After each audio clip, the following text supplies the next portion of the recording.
দর্শক, আজকের এই ধামাকাদার প্রতিবেদনে আপনারা দেখবেন ওমান সাগরে আমেরিকার ডেস্ট্রয়ার জাহাজের কমান্ড সেন্টারে সরাসরি আঘাত আনার দাবি করেছে ইরান।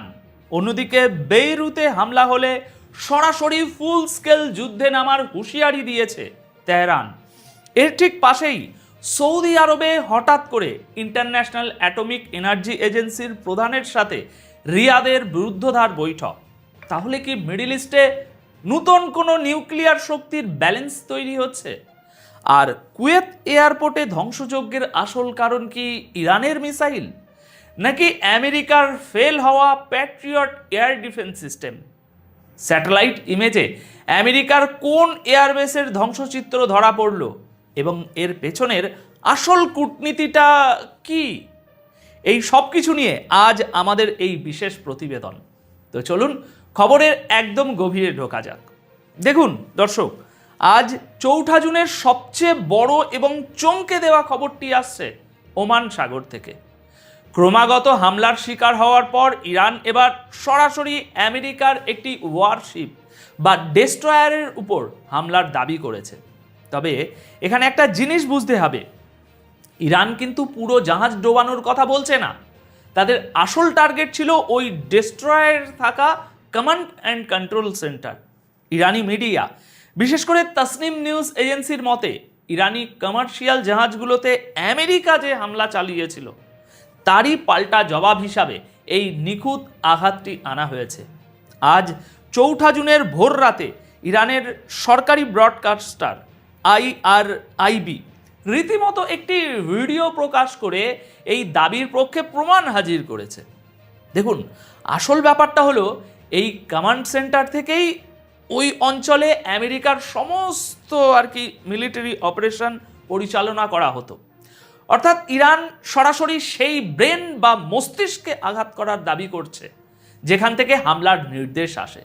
যদি এই দাবি সত্য হয় তবে বুঝতে হবে সংঘাত এখন সম্পূর্ণ নতুন এবং অত্যন্ত ভয়ঙ্কর একটা পর্যায়ে প্রবেশ করেছে। কারণ এখন দুটি দেশ সরাসরি একে অপরের সবচেয়ে গুরুত্বপূর্ণ মিলিটারি অ্যাসেটকে টার্গেট করছে, যা সিজ ফায়ারের মধ্যে এই ধরনের প্রথম সরাসরি হামলা। কিন্তু দর্শক, মুদ্রার তো উল্টোপিটও আছে। আজ 4 জুনের সকালে আমেরিকার সেন্ট্রাল কমান্ড এই দাবিকে পুরোপুরি উড়িয়ে দিয়ে মাত্র 3টি শব্দে জবাব দিয়েছে। ইরান মিথ্যে বলছে। সেন্টকমের দাবি, ওমান উপসাগরে আমেরিকার সমস্ত মিলিটারি অ্যাসেট সম্পূর্ণ নিরাপদ আছে এবং তাদের ফাইটার জেটগুলো নিয়মিত রুটিন টল দিচ্ছে। কোনো ডেস্ট্রয়ারে কোনো হামলা হয়নি। দর্শক, এই জায়গাটিতে আমাদের একটু থামতে হবে। আপনি যদি পুরো প্যাটার্নটা খেয়াল করেন, দেখবেন এখানে শুধু অস্ত্রের যুদ্ধ চলছে না, চলছে একটা ভয়ঙ্কর ইনফরমেশন ওয়ার। ইরান বারবার দাবি করছে তারা আমেরিকার 5th ফ্লিট হেডকোয়ার্টার বা এয়ারবেসে হামলা করছে, আর আমেরিকা সেটা সম্পূর্ণ অস্বীকার করছে। দুটো দেশই একেবারে সাইকোলজিক্যাল গেম খেলছে একে অপরকে ভুল প্রমাণ করার জন্য। এখন এরই মাঝে আরেকটি খবর পরিস্থিতিকে আরও উত্তপ্ত করে তুলেছে। ইরান স্পষ্ট ভাষায় জানিয়ে দিয়েছে, যদি লেবাননের রাজধানী বেইরুতে কোনো হামলা হয় তবে তারা আর বসে থাকবে না, সরাসরি একটি পূর্ণাঙ্গ যুদ্ধ শুরু করবে। গতকাল 3রা জুনের রাতে আল মায়াদিনকে দেওয়া এক সাক্ষাৎকারে ইরানের পররাষ্ট্রমন্ত্রী আব্বাস আরাকাচি অত্যন্ত কড়া ভাষায় বলেছেন যে লেবানন এবং ইরানের ফাইল এখন একে অপরের সাথে যুক্ত হয়ে গেছে। অর্থাৎ এক ফ্রন্টে যুদ্ধ শুরু হলে তার আগুন অন্য ফ্রন্টেও ছড়াবে। আরাকাচি সরাসরি বলেছেন, ইসরায়েল যদি বেইরুতে হামলা করে তবে তার পরিণতি হবে তেহরানের সরাসরি যুদ্ধে যোগদান। তিনি এও জানিয়েছেন যে ইরানের ফোর্স যে কোনো মুহূর্তে ভারী হামলা চালানোর জন্য সম্পূর্ণ প্রস্তুত। এখানে একটা বিষয় লক্ষ্য করুন, আমেরিকার সাথে পর্দার আড়ালের আলোচনা কিন্তু একেবারে বন্ধ হয়নি। বেইরুতে হামলা ঠেকানো নিয়ে কথাবার্তা হয়েছে, কিন্তু আরাকাচি সাহেবের মতে সেই আলোচনায় এমন কোনো বাস্তবসম্মত ফলাফল আসেনি যাকে প্রকৃত অগ্রগতি বলা যায়। ইরান শর্ত দিয়েছে, নতুন করে কোনো আলোচনায় বসতে হলে তাদের মৌলিক অধিকারের সম্মান করতে হবে। লেবানন যুদ্ধ বন্ধ করতে হবে এবং পুরো অঞ্চলে উত্তেজনা কমাতে হবে। দর্শক, এই কথাগুলোর মানে কি? মানে হলো ইরান এখন আর ডিফেন্সিভ মুডে নেই, তারা আক্রমণাত্মক অবস্থান নিচ্ছে। তারা পরিষ্কার বার্তা দিচ্ছে যে লেবাননের সংঘাত বাড়লে এর চূড়ান্ত জবাব আসবে তেহরান থেকেও। এবার আসুন একটু অন্য একটা জিওপলিটিক্যাল চালের দিকে একটু নজর দিই, যেটা অনেকেই হয়তো খেয়াল করেননি বা এড়িয়ে গেছেন।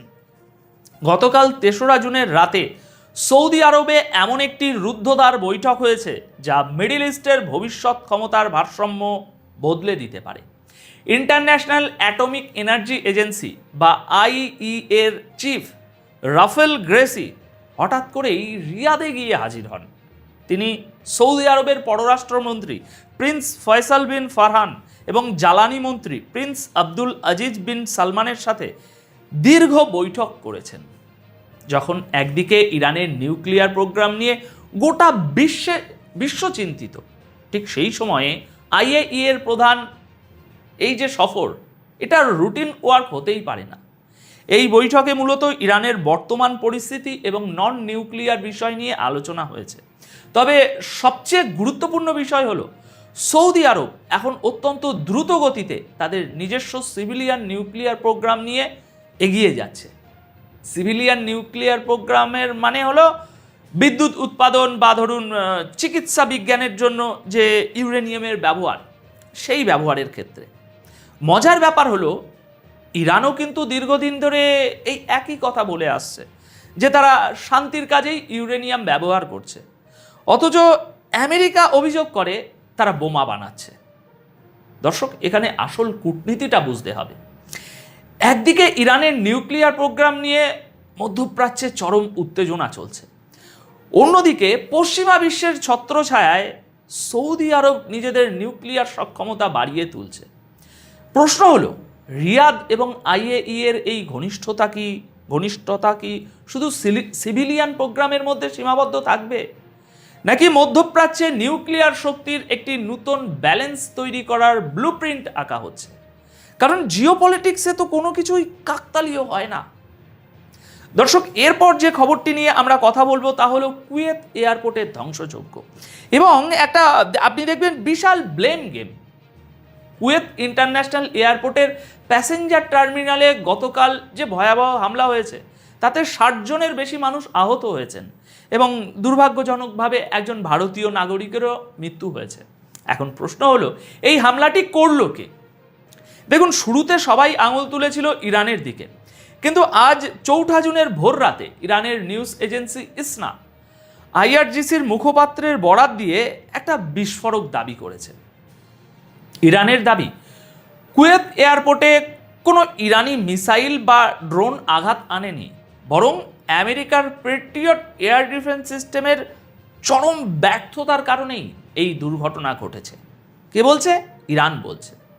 আইআরজিসির মতে পেট্রিয়ট সিস্টেম ইরানের মিসাইল আটকাতে ব্যর্থ হয় এবং সিস্টেমের নিজেরই একটি মিসাইল পথভ্রষ্ট হয়ে প্যাসেঞ্জার টার্মিনালে আছড়ে পড়ে।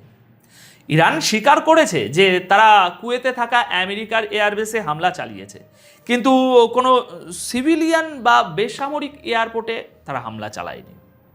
অন্যদিকে আমেরিকার সেন্ট্রাল কমান্ড কাল রাতেই টুইট করে জানিয়েছে যে ইরান ডাহা মিথ্যে কথা বলছে।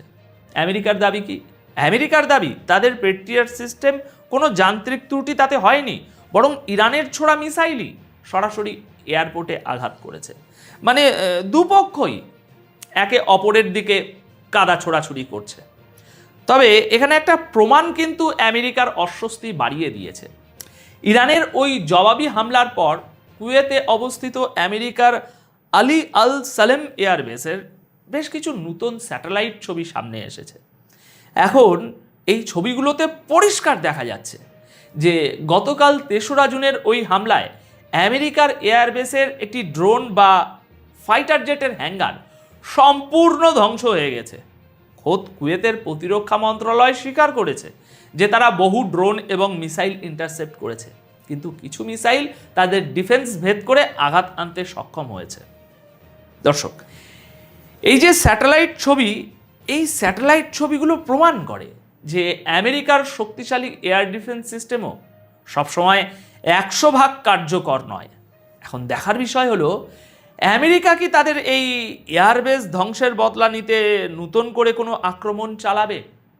যদি তাই হয় তবে পুরো মধ্যপ্রাচ্য একটা বড় মাপের যুদ্ধের দিকে আরও এক ধাপ এগিয়ে যাবে। এখন সবশেষে দর্শক, ইরানের পার্লামেন্টের স্পিকার মোহাম্মদ বাকের গালিবাফের একটি অত্যন্ত তাৎপর্যপূর্ণ বার্তার কথা বলতে চাই আপনাদের। আয়াতুল্লাহ খামেনির মৃত্যুবার্ষিকী উপলক্ষে দেওয়া এক বার্তায় গতকাল তিনি আমেরিকা এবং ইসরায়েলকে সরাসরি উদ্দেশ্য করে কিছু বলেছেন। ইরানকে ফাঁকা হুমকি দিয়ে পার পেয়ে যাওয়ার দিন শেষ, একথা তিনি বলেছেন। তিনি স্পষ্ট করে দিয়েছেন, সাম্প্রতিক সংঘাত প্রমাণ করেছে যে ইরানের বিরুদ্ধে নেওয়া প্রতিটি পদক্ষেপের জন্য এখন পশ্চিমা বিশ্বকে চড়া মূল্য চোকাতে হবে। আরও কি বলেছে, ইরান এখন আর কোনো চাপের কাছে মাথা নত করবে না এবং তারা বিশ্বাস করে যে ইসলামী বিশ্বের হাতে বড় বড় পরাশক্তিগুলোকে মাথা নত করার সক্ষমতা রয়েছে। দেখুন, এই বার্তাগুলো থেকে একটা জিনিস একদম পরিষ্কার, গ্লোবাল পাওয়ার পলিটিক্সের সমীকরণ এখন আর আগের মতো নেই। পশ্চিমা বিশ্ব চাইলেই এখন আর একতরফাভাবে সব কিছু নিয়ন্ত্রণ করতে পারছে না, কারণ বিপক্ষ শক্তিগুলো এখন অনেক বেশি বেপরোয়া এবং প্রস্তুত। তো দর্শক, এই ছিল আজকের জিওপলিটিক্যাল পরিস্থিতির একদম গভীর এবং বাস্তবসম্মত বিশ্লেষণ।